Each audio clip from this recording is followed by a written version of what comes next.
Ayon sa kasabihan, kuno, lahat ng sobra ay masama. Kaya kapag may sobra ka ng pera, ibigay mo na lang sa akin.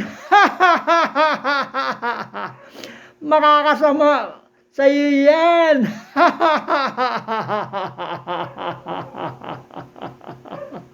Sino kaya loko magbibigay niya, no? Kapag sobra, hindi na.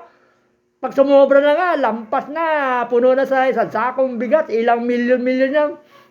Hindi masama sa kanila yan. Kasabihan. It's a short time, mga amiga-amiga. Babu!